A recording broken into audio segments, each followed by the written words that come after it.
Right guys, welcome back. Today, just going to be cleaning this up, upcycling if you will.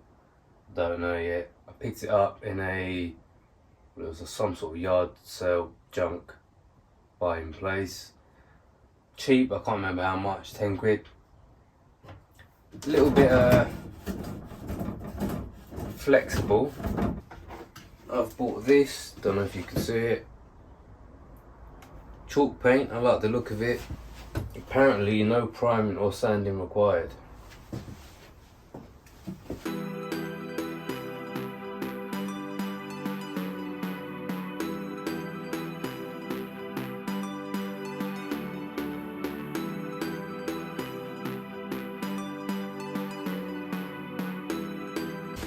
Right, that is the back nailed in, and besides this being uneven,